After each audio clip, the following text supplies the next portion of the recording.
Now, if you guys don't know me, I am a huge Power Rangers fan. I love the show. I will admit that. Power Rangers, even though it's not perfect, is still a really good series. And even though the Neil Saban era isn't as good as the Disney or original Saban era,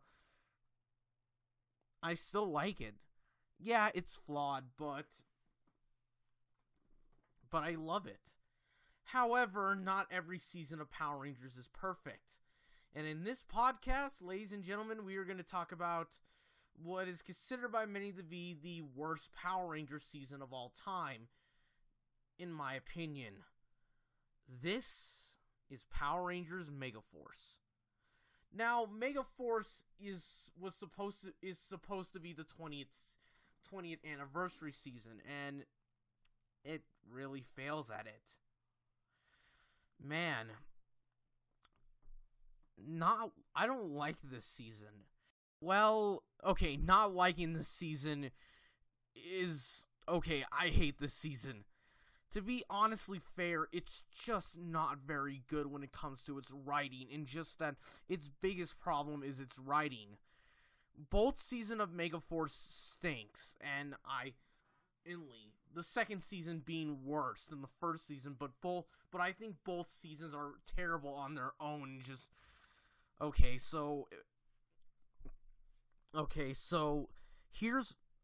so what am I gonna do in this podcast?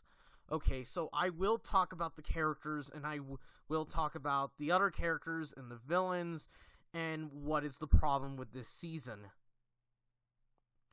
So let's talk about the Rangers.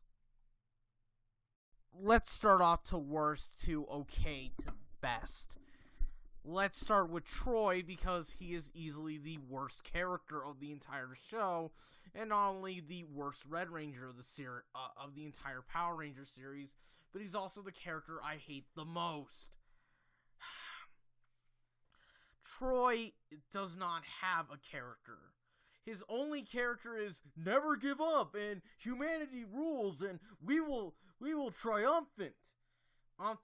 Oh my god, this is like something John Cena would do. Scratch that. At least John Cena has a legit reason why he has to do that. Troy doesn't have it. And when wrestling does something better than a show about people fighting monsters, then there's kind of something wrong. Okay, so here's my problem with Troy. Like I said, he doesn't have a character. He's just a walking, talking, never give up PSA. My problem with him is that he's our supposed Red Ranger. See, there's a line in Power Rangers RPM in the episode Ranger Blue. The episode is about Ranger Blue, Flynn's backstory, but it's also filled with self-aware humor. Tanaya 7, one of the main villains of Power Rangers RPM, says that one of the archetypes that the Red Ranger has is that red is the perfect one. And this is extremely true with Troy. He's just a stereotype of the Red Ranger. He has no flaws.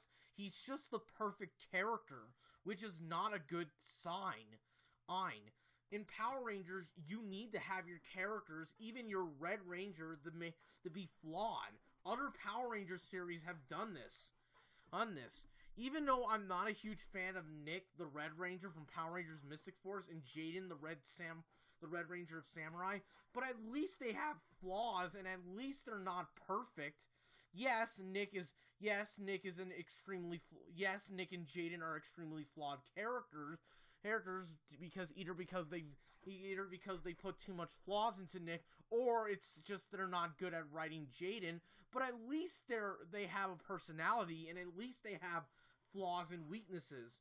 Troy just doesn't have any of those flaws and weaknesses. He's just the stereotype of the Red Ranger. It would have made more sense if you gave him a personality, and what doesn't help is the acting. Troy is easily, in my opinion, the worst acted of the entire Megaforce show.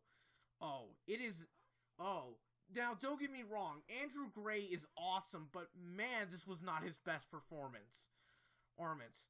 I don't even know what went wrong, and it's just, ugh. So anyways, also Troy doesn't develop. Great, just when we need a Mary Sue. Ooh. Let's get on to the Rangers that I think that are okay. Let's start off with Orion, who is wasted potential. See, Orion's character, and spoiler alert, that his character is from the planet Andrasia. His village was destroyed by the Armada, who are the main villains of the second half of Megaforce, which is the Gokaiger half of it, and he came to Earth to get revenge on them. Now, you would think that since he lost his people and his village, you would think that he would become an angry, revengeful person that lets those sides get the better of him, and he kind of comes off as kind of a jerk. You'll be wrong. Orion is just a nice guy. You can make an argument that it's just Megaforce is not so good writing, but you would think that since Orion wants revenge, he would act, well, angry and kind of a mean person, because he's letting that anger get the better of him. You can make an argument that, well, in Power Rangers, we don't need jerk Rangers, even though we had Rangers like Eric, aka the Quantum Ranger from Power Rangers Time Force, where he started off as a jerk, but then got developed better when the series progressed. It would have make sense if Orion acted like that. Then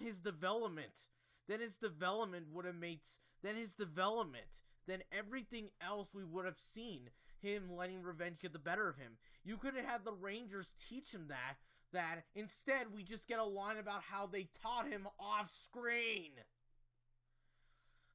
Okay, so Orion is wasted potential.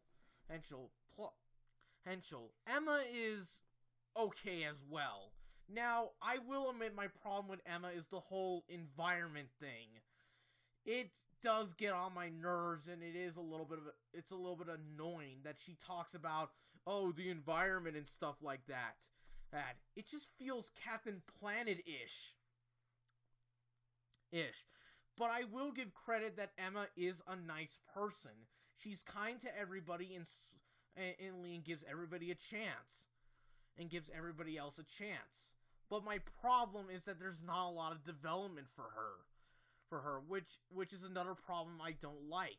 Now, there are good episodes that do show Emma at her best, like helping Noah in Blue Saber Saga, and her moments with Rico the Robot in, well, Rico the Robot. Those are good. Those are okay. Those are good examples of her character. It's just I wish we had development for that.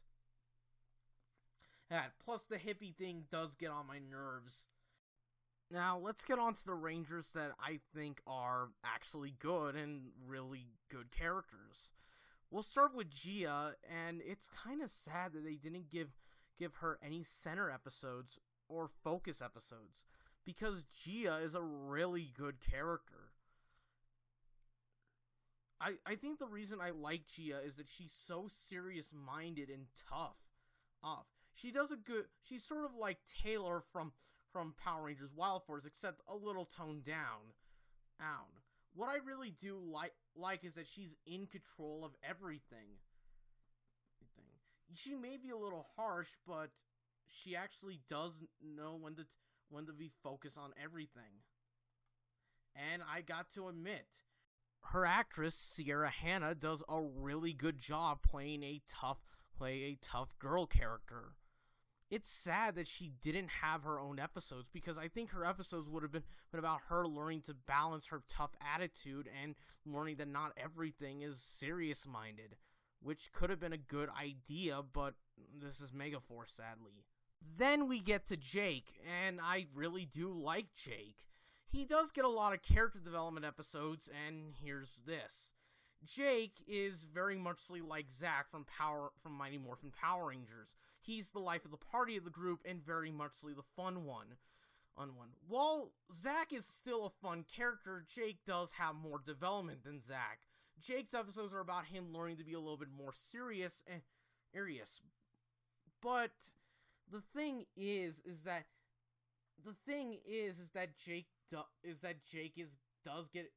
what I like about Jake is that he does get better, that he learns to be a little bit more serious. While his subplot with Gia, the whole he has a crush on Gia thing doesn't go nowhere, at least it makes up for some fun moments, and I will. Plus, Jake does get better both as a ranger and a character.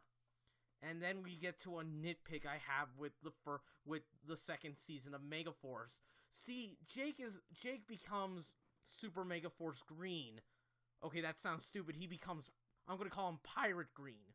When he becomes Pirate Green, his fighting style changes because, Super Megaforce's battle footage was from the 35th anniversary season Gokaiger. Gokaiger's Green Ranger Doc was a comic relief character, so his fighting style was silly and more like he was underqualified, like the most underqualified Gokaiger of the series. But here's what happens. It doesn't fit Jake's character because it's just so out of place. The only reason if Jake was, let's say, Spike, or if Pirate Green was Spike from Power Rangers Samurai, it would have made more sense, and his fighting style would have made more sense because it comes from being both silly and underqualified. But Jake isn't a silly character. Yes, he's the life of the party, and he does make jokes, but he's not technically a comic relief character. Hell, I think Victor or Monty from Power Rangers Ninja Steel, even though I'm not a huge fan of those characters, at least would fit the fighting style of Pirate Green, aka Gokaiger Green. Or Gokai Green, sorry. Anyways, good character, and I do like Jake. Plus, I do like his fighting styles and very muchly like his fights because his actor does do a very good job. And we talk about the first Sixth Ranger of the series, and obviously the Ranger with the most development of the series, and the character with the most development, Robo Knight. Robo Knight is, in his words, the protector of the environment. It does sound goofy, but Robo Knight does develop a lot. His episodes are about him learning to love humanity, the Rangers, and everybody else. The Rangers are teaching Robo Knight to accept others, and that it makes him stronger, not weaker. That there are more important things to his mission. And I have to admit, the stuff with him is amazing. For example, I love his subplot in the library and rapping with that kid. It's so amusing, and it's done so well here. Robo Knight can also be the saving grace in a very bad episode. In Last Laugh, which is a not very good comic relief episode of, Power Rangers, his jokes are easily the funniest of that episode. His chemistry with Noah is done well, which I will talk about Noah in a few minutes. Is done well here, and I will admit that his humor is mostly deadpan humor, which I think we do need more in a lot of Power Ranger series. Don't make physical comedy, just make either word-based humor or comedy that's actually funny. In the Robo Knight Before Christmas, yes, Megaforce had a Christmas episode, and it was not good, but I think what made that episode watchable was Robo Knight's personality. Robo Knight actually teaches an African tribe about Christmas, about giving, and it's such a nice done moment, and we see this robot learn about Christmas and the spirit of it. It's done so well, and it gives Robo Knight a lot of character development. And he's also much better. He's also a much better actor than Troy's actor Andrew Gray is. But I have to admit, Robo Knight is, a surprising thing in Megaforce. So I give him credit. And finally we get to my favorite ranger of the series, the Blue Ranger himself, Noah. Noah's episodes are about his confidence issues. Like I said, he has confidence issues. The problem is that he does have a low standard of himself. Noah's episodes are about him becoming a hero and learning to be a hero. I really do like Power Ranger characters that are like Ranger characters that are trying to learn to be Power Rangers, like Ziggy from RPM. And what makes Noah actually likable is that you understand where he's coming from. He has no experience being a hero, and he has to learn the ropes of being a hero. While all the others fit it like a glove, Noah has to learn from it. Noah has to deal with the act. There are episodes like Going Viral and Blue Saber Saga and The Grass is Always Greener or Bluer that do show that Noah has a lot of confidence issues, and that he has to learn from this and that he does need to be more braver and needs to learn that. I think one of the things that makes Noah is that while he's serious, you do understand where he's coming from. Also, here's the thing that I do want to say about Noah, that he has a lot of badass moments. Like in Going Viral, where he uses Jake's axe to destroy Virax, and then shoots Virax with his own weapon. Or in Blue Saber Saga, when he uses the Ranger's pirate swords to defeat one of the monsters, who, by the way, is played by Nick Sampson, who you better know as Chip, the Yellow Ranger from Power Rangers Mystic Force. This got illy.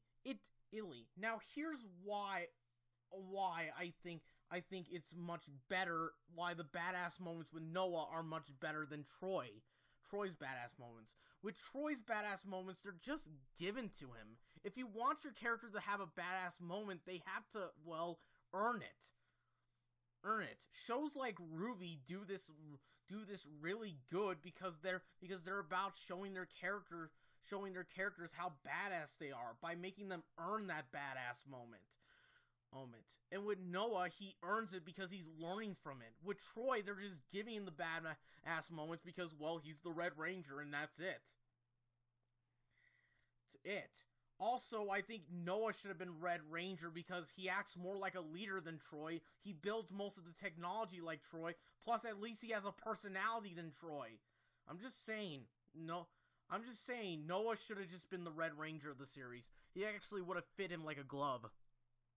What I like about Noah the most is that despite his confidence issues, he's learning to be a hero. And at the end of the series, he grows a lot, and we see that in him.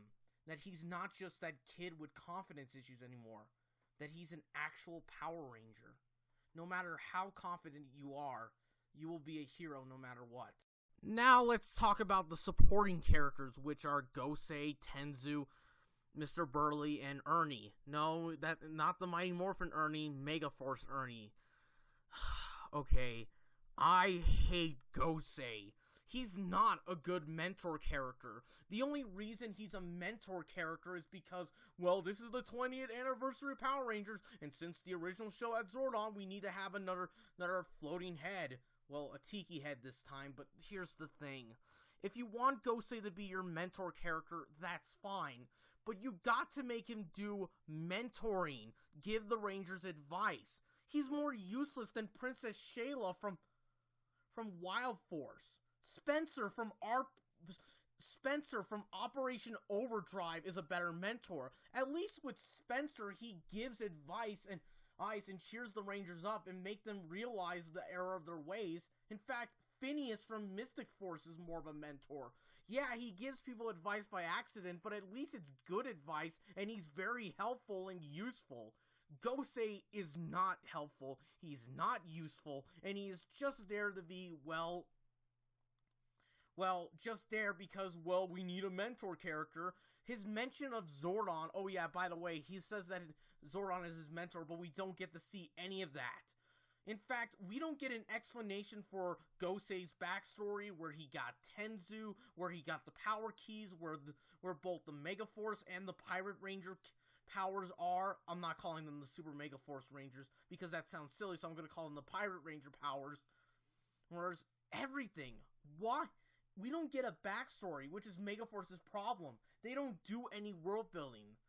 But back onto my subject, Gosei is not a mentor character. He is not good at his job, and he's just he's just a useless character. There's a running gag in Toku Time, which is run by Easy Peterson, aka Easy Rider, that every time when something in Tokusatsu is not explained, there's a scene where Gosei say, there's a simple explanation, and it cuts to Easy Rider and somebody else saying, damn it, Gosei! And you know what? That's exactly what I want to do, because Gosei doesn't even explain anything! Tenzu is just there to be the Alpha 5 of this series. And he's not annoying. At least he's useful. But I feel like they should have made Tenzu more of a fleshed out character. Give him more of an understatement of the world and understand something or something like that. But no. Tenzu is just, well, he's just the robot character because, like with Gosei, we need to have a robot character since this is the 20th anniversary season. You know, with Alpha, he was a little annoying, but at least he was intelligent, and at least he was wise. And he at least had some personality. What is the point of this range? What is the point of Tenzu in this series? Nothing. Just nothing. So, let's talk about Mr. Burley. See, Mr. Burley is the comic relief teacher of the series. And he's...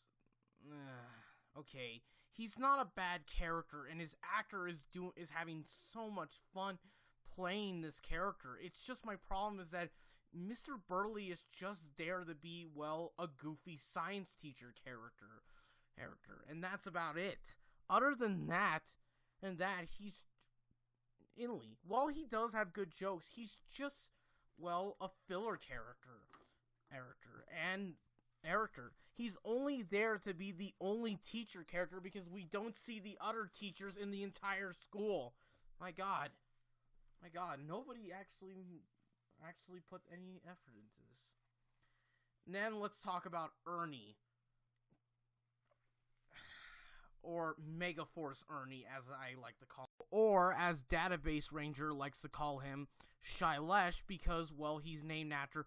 Well, because the reason he gave him that nickname is because it's named after his actor, Shailesh Prajapati.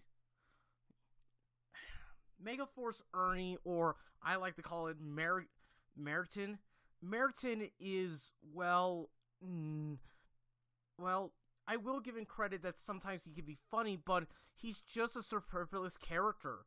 I feel like they add nothing and are just there to be human characters for them to interact with. You could have done something. You could have done stories with them or anything else with them, but no. You know what they could have done with Mr. Burley and Ernie? With Megaforce Ernie and Mr. Burley? They could have had Mr. Burley be like a second mentor. A mentor character to help the Rangers teach them that not everything's a game, or teach them about real life tragedies since some of them are going to graduate from high school. And you could have made Ernie very much a fan of the Rangers, making him, even though he's not fit to be a hero, he does believe in heroism. I don't know, just give them something interesting to do. Okay, so we got Gosei, Tenzu, Mr. Burley, Megaforce Ernie. Oh yeah, the villains. The villains are not well done well. Some of them are boring, some of them are not written well, and some of them are just wasted potential. With the exception of Brock and another villain, Brock is easily the best villain of Megaforce. His plans are His plans are actually smart and intelligent, and there is a lot going on with his personality. He also is a manipulative, evil bastard, and actually does act like that, making him a worthy foe for the Megaforce Rangers. But Picard is okay. I will admit that his comedy is a little funny, and I will admit while his whining does get annoying, I get what they were trying to do by sticking with his Sentai counterpart. But I felt like maybe what they should have done is change Ricard's personality, make him like a legit bad guy that does have funny moments, but also does have really good plans, his eyes on the game and likes to sit and wait. Maybe like give him sit and wait, but also make him the most sophisticated villain of the series. I don't know, maybe something else besides a whiny pirate villain, a whining boss villain. The other villains are not that good. The other villains, well, okay, here's this. Biggs and Bluefur, the mutants, are not written well, both in their backstory, the whole pollution message, and everything else about them. Malcor and Creepox were boring. Mavro was just a big, scary final boss that had no personality other than take over world, and Metal Alice, Messenger, Argus, Levira, Damaris, and Redker are just missed opportunities. Say what you want about Prince Picard, but at least he had something to do.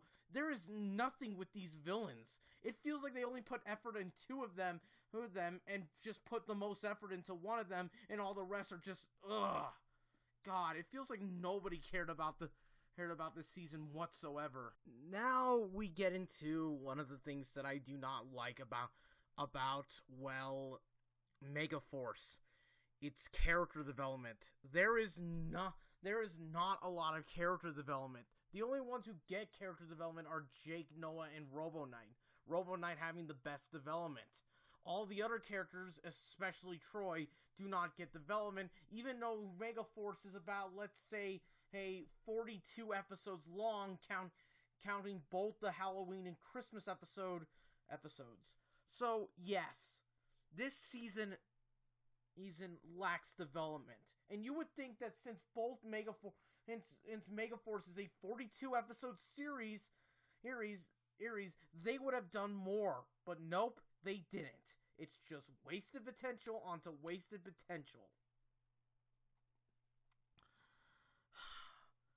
Okay, so here's another problem I have with Megaforce. My other problem with Megaforce is very much a problem in Super Megaforce. They don't skip the PreZyuranger era Sentai. What's the PreZyuranger Sentai is that they are Sentai that were never adapted in the Power Rangers, especially Die Ranger. Well, the monsters and Zords were adapted, and the White Ranger costume, which was the Sixth Ranger, was adapted. The costumes weren't. And it just makes it just infuriating. It makes them lazy that they couldn't edit it out or could have made another scene with this. But no, they didn't. Instead, we had to deal with some stupid editing, and they had to make an excuse of new powers.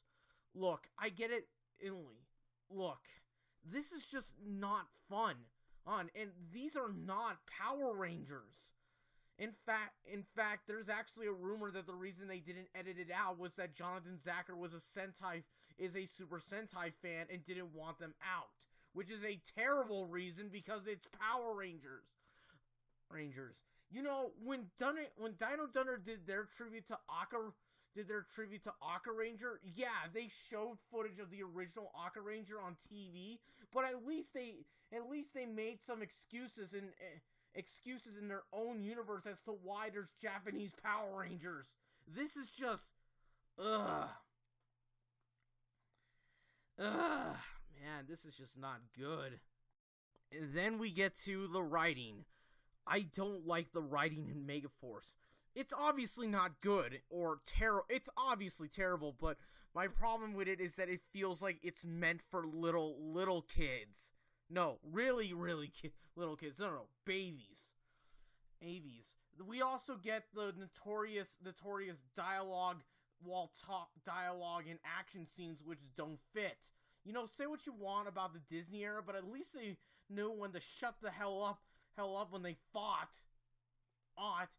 This is just not fun. It's obviously that Saban does not trust their audience at all. Okay. So, but the writing is not good when it comes to adapting both its Sentai counterparts. See, like I said, both Megaforce is a Frankenstein between Go Sager and Go Kaiger, and it doesn't do a good job. The first 22 episodes are adapted into Go Sager, with 2 of the episodes from the Super Megaforce being the finale, and the other half is adapted to Go Kaiger. It's not done well. I understand that they couldn't put in a lot, but this series shows what happens when you try to tone down this and just It's just that I feel like they just didn't do a good job with it. They could have done things like maybe cut out some villains or other stuff like that, but no, they just didn't do a good job with it.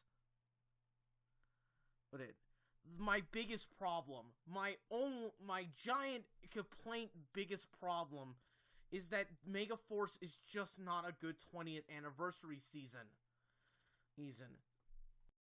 So, like I said, Megaforce is the 20th anniversary season. Well, Super Megaforce is the anniversary half. And their tribute episodes are not good. The only tribute episode I will give credit is Spirit of the Tiger, which is the Jungle Fury tribute. It's actually done well and does do a good job tributing Jungle Fury. But the others are not good. The tribute to Wild Force isn't good because not only do we see the rest of the Rangers and what they're doing in 10 years, they also mispronounce the name. They pronounce it Anamaria instead of Animaria. We don't get to see the other Zords, just the Lion. Hell, we don't even get to see Rick Medina and all the other actors back. Samurai is we also get a Samurai tribute, even though Go Kaiger made their own Samurai tribute that was much better, and they could have adapted it, but no, they didn't. And guess what? It wasn't a good adaptation. The problem is that once again, it's one of those Megaforce episodes where they use PreZyuranger teams instead of making their own footage. And also, I feel bad for Alex Hartman, the guy who played Jaden, that he had to be wasted there. Also, Jason Smith, who played Casey Rhodes, aka Jungle Fury Red and Spirit of the Tiger, does do a good job, and he's one of the writers. It's too bad he's the only writer that's at least trying to make this season good. And then we get their tribute to RPM, which is, oh my god, a horrible episode. See, if you don't know, Jonathan Zacher, when he became showrunner for Samurai, admitted that RPM takes place in another universe. Now, you can make an argument that the reason why why they did it was because they didn't want to explain why everything was back to normal after the robot apocalypse. But here's my problem. We actually find out that Jonathan Zacher wanted the Disney era, which was Ninja Storm, Dino Thunder, SPD, Mystic Force, Operation Overdrive, Jungle Fury, and RPM in their own canon, meaning that they are severed from their own universe. So they have to. So here's what they have to do: instead of making their own tribute to RPM by showing us like past Rangers or maybe Dr. K. Nope. They go into a city that looks nothing like Corinth because it's copied straight after Go Kaiger's tribute to Go Under, which was the series that was adapted into RPM. Once again, they're relying on stock footage, and there's another problem. They rely way too much on the stock footage in the Sentai. look, okay, with Samurai, they had a reason, because everything was rushed.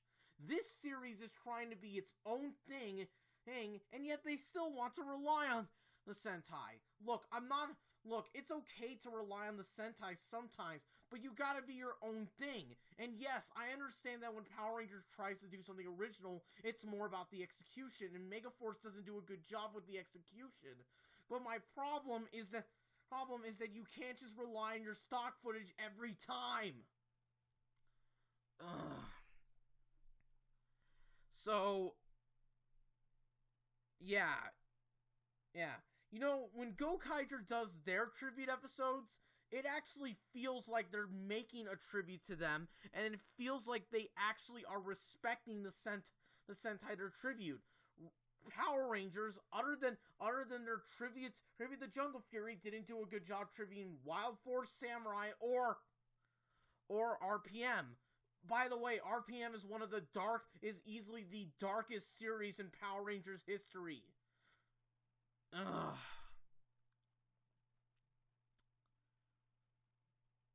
So, I don't know whose fault is it. I blame the writers. I blame Jonathan Zacher because he didn't do a good job with this season. It's obviously that he didn't put any effort and just didn't care about this season. Or maybe he did, but just didn't want, but maybe it just shows that he didn't want to do it. There's no, also, I think Zacher got fired and got replaced by Judd Lin from next season. It's just I don't know what went wrong with this season. It's obviously the worst Power Rangers season. Say what you want about RPM, but they at least try to be a good season. Yes, it was bad, but at least they tried to be a good series. Samurai has a lot of flaws, like they had to rely way too much on the Sentai, but at least they try to do what they can. This series is just lazy, doesn't care, doesn't give a crap, has horrible editing, and while some of the characters are good, most of them are not, and just, ugh. So, if you're into Power Rangers, just stay away from this season. There is a reason why Dino Charge is a better season.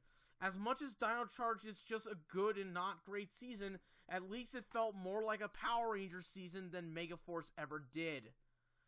And I hope in a different dimension that Megaforce could have been a good season. But we all have our own theories.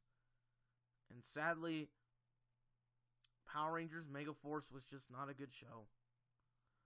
So anyway, sorry I had to ramble on and on, but I hope you guys like this podcast and subscribe or comment if you like it. See ya.